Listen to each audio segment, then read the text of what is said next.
World Red Cross and Red Crescent Day 1993, celebrated here in China at the Summer Palace in Beijing, as it is in some 150 countries across the globe. This year's theme of Dignity for All is particularly relevant to the Asia-Pacific region, where booming economies appear to have widened the gap between the haves and the have-nots. And the threat of natural disaster is ever present, especially among the poorer sections of the community. Red Cross and Red Crescent staff and volunteers know what can be achieved by working together to improve the situation of the most vulnerable.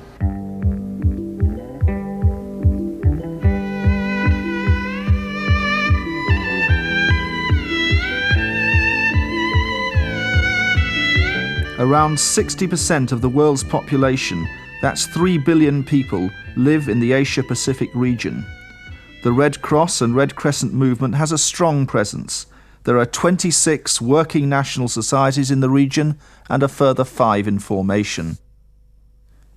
In 1992, the International Federation of Red Cross and Red Crescent Societies launched appeals for 18 million Swiss francs, targeting 2.5 million beneficiaries. There are many challenges that need to be faced. We have a particular strength in that the national societies in the region work well together. There's a lot of mutual support, and as a federation it's our policy to try to develop the capacity of people who are most vulnerable so that they're better able to cope when disasters strike or when they're confronted with emergencies in their life. There are few people on Earth more vulnerable than the communities living in the shadow of Bangladesh's cyclone belt. At the end of April 1991, a cyclone of devastating intensity developed in the Bay of Bengal and ripped its way across southern Bangladesh, with winds reaching 225 kilometers per hour, leaving millions homeless and over 130,000 people dead. But it could have been far worse. The Cyclone Shelter Programme, developed by the Bangladesh Red Crescent, working together with the Federation and sister societies, saved hundreds of thousands of lives. The shelter program in Bangladesh was established in 1985. A shelter is a concrete structure who can accommodate nearly 2,000 people. The shelter is used all the year round for community development activities such as adult literacy, school for children, and health care activities. Through its disaster preparedness program, the Bangladesh Red Crescent quickly mobilized more than 20,000 volunteers, 23 of whom lost their lives saving others, with many more injured. The response from Red Cross and Red Crescent societies and the international community to the Federation's appeal was rapid and generous, with support coming from over 40 countries and the EEC. I think the main lesson learned from that cyclone was the importance of having trained volunteers at the village level.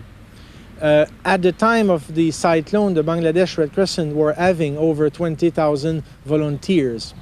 The plans for the future are to bring those amount of volunteers to 30,000, plus building additional shelters. China too is a land beset by natural disasters. This map shows where major earthquakes, floods, typhoons and snows have occurred since 1990. With support from the Federation, the Red Cross Society of China has embarked on a construction program for 6 regional disaster preparedness centers, coordinated by a national center in Beijing. At Hangzhou in Zhejiang province, the first center was completed at the end of 1991 and has since been put comprehensively to the test. In 1992, we had 2 major disasters in Zhejiang province, floods and a typhoon. We immediately organized the distribution of relief goods from this disaster preparedness center, and our staff and volunteers were able to reach the victims of these catastrophes quickly to help them. Without the disaster center, this operation would have been much slower. 陆续再往下送。 In addition to its disaster capability, Hangzhou's DPP Centre has a day-to-day community role, providing a base for income-generating projects like this garment unit, which produces clothes for emergency relief and, of course, for sale. Hangzhou's DPP Centre operation is proving a model for others in the programme, including the planned construction of provincial centres for Anhui and Jiangsu, two of the provinces worst affected by the great floods of 1991. Even for a country which estimates its annual economic loss from disasters at some $9 billion, this calamity was extraordinary, with over 200 million people affected and most of the summer and autumn harvests destroyed. As in previous emergencies, the Federation and participating societies joined forces with the National Society to help the needy, concentrating their efforts on Anhui and Jiangsu provinces. Two appeals, totaling 10 million Swiss francs, were launched to provide a wide range of relief items, including 4,700 metric tons of rice and 2,300 tents. Medical teams administered some 50 million preventative and curative treatments. Many people have since been helped into rehabilitation, including this couple, who set up home in a new village after the floods. After our new home was built, the Red Cross helped us install a water pump.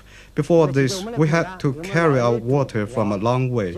Now we have water for drinking, cleaning and washing right outside our door. This is very good for us.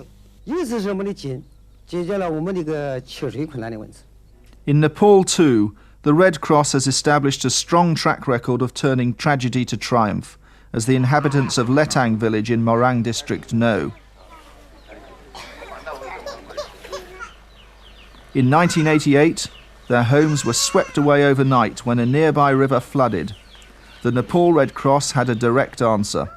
With donor support, the National Society built a new village on safer land and enabled some self-help projects into the bargain. We selected 5 villages where we could get the land, and by the support of the victims, we constructed the land, constructed the house in the land provided by the villages, and we also bought lands also where they can make their agriculture, and we also supported some fund for their own working according to their skill. And now they are very happy, they are well settled, and we are very much happy. The donors who has given the money for this, they must be very happy to learn that they are very well settled and very low price, and now they are comfortable because they have done something their own. They have taken the loan from the Agriculture Development Bank, and they have got very good livestock. Across Nepal, the Red Cross works hard on programs to help communities in one of the world's poorest countries. Often projects are both community and health-based. The Society runs community projects in 32 of the country's 75 districts, including women's development and income generation. The Kaski Red Cross is trying to improve the people's life by giving instruction on health and also some support on health program like drinking water and toilet facilities, and also nursery program. This program has been run for last 4 years, and about 14 small projects have been completed, and another 2 projects are running this year. And out of this project, just over 14,000 people have benefited. Elsewhere in the region, community and health programs also go hand in hand, particularly Cambodia, where the Federation has established a network of district health support units. The work involves direct contact with vulnerable groups, focusing on primary health care in rural areas, a grassroots approach to building Red Cross activity and commitment. Training is another vital aspect of the programme, and covers first aid courses like this one, where 2 volunteers are participating in a mother and child health exercise. Whereas the health service in Cambodia is in disarray, China's 1 billion people have access to good facilities and treatment.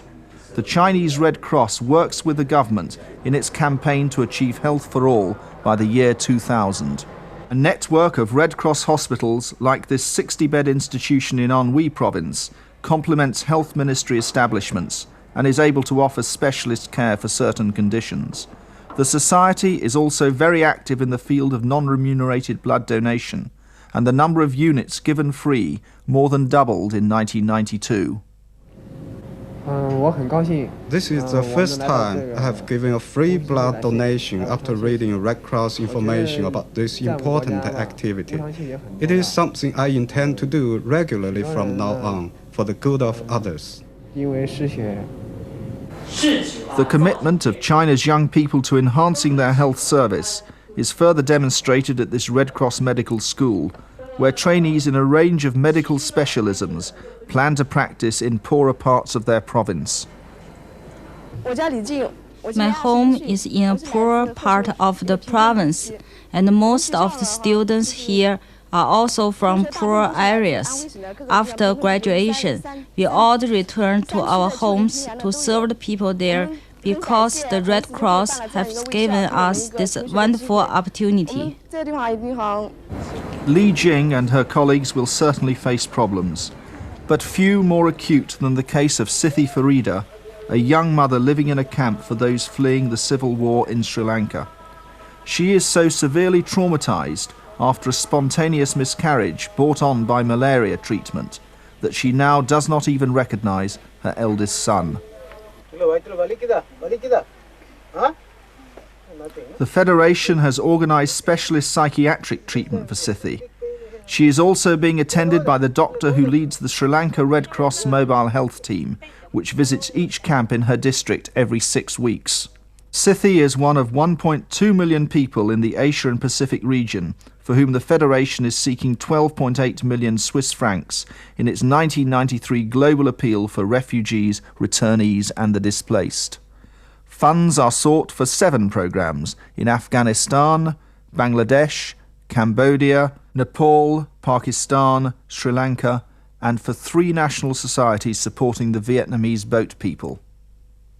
The problem for us as a federation in Asia is that we have many population movements that now are very long-standing, have run for 13, 14 years. We have problems of donor fatigue, keeping donors' interest in supporting our programs, and yet at the same time we have a basic obligation to support these people until they are either resettled in third countries or repatriated back to their home countries. The operation to bring back to Cambodia some 330,000 long-stay refugees from camps on the Thai border is almost complete. As reception centres managed by the Red Cross in Cambodia close, the Federation is beginning the long-term task of reaching out into the community to ensure especially vulnerable individuals like Pho Keng are not forgotten. He is a 39-year-old father of 6 whose legs were blown off in a landmine accident a few years ago. And much more work is needed to help the returnees. Once they arrive at their final destination, they are housed, they are fed, we could say, for 400 days with an interval of 40 days between each ration. We do our best to monitor all the final destinations, make sure that they're all right, that there's at least a reasonable level of health, their health is okay. And I think looking into the future, we will be doing more development work in the areas where returnees have settled as well. While the Thai border refugees are returning to Cambodia, nearly 50,000 displaced people in Sri Lanka have fled a vicious, long-running civil war in the north and east of this picturesque island. They are scattered through some 220 camps, where inevitably living conditions are far from ideal. This camp in the suburbs of Colombo is quite literally a cardboard city with family living space restricted to 3 square meters. With Federation support, the Sri Lanka Red Cross makes a major contribution to relief activities in the camps, complementing the assistance of the government and other relief agencies. Mobile health teams form another essential element of the Sri Lanka Red Cross assistance to the displaced. This old man has no idea when or if he will return to his home in the north.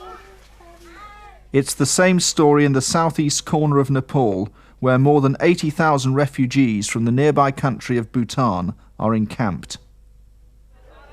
Here, the Nepal Red Cross and Federation are in the early stages of their operation, though this is likely to change in the foreseeable future. In this situation, when we're talking about multi-year plans, we're looking at our own activities phasing down so that we can deal with emergencies in other parts of the world. And that goes also for the international NGOs, which are our main implementing partners here. They're also looking to phase down their activities over time. And in those sort of circumstances, we are hopeful, well, we are planning to hand over more and more activities to the national government, such as health, and also, of course, to indigenous NGOs and local societies. We would expect them to play a more important role in future. Soon, the Nepal Red Cross could be challenged by an extended relief operation, similar to those faced by sister societies in the region, including Bangladesh. Some 250,000 Rohingya Muslims have left their homes in the Arakan province of Myanmar, formerly Burma, the second such exodus in less than 15 years. The Bangladesh Red Crescent distributes sufficient quantities of rice, oil, dal, and other relief items for the refugees to feed their families. When we look at the region as a whole and think of the experience that exists, if we work as a federation, we in fact are even stronger than the sum total of the separate parts, the separate national societies. By working as a federation and by following our fundamental principles, we can continue to improve the situation of the most vulnerable in the very best tradition of our movement.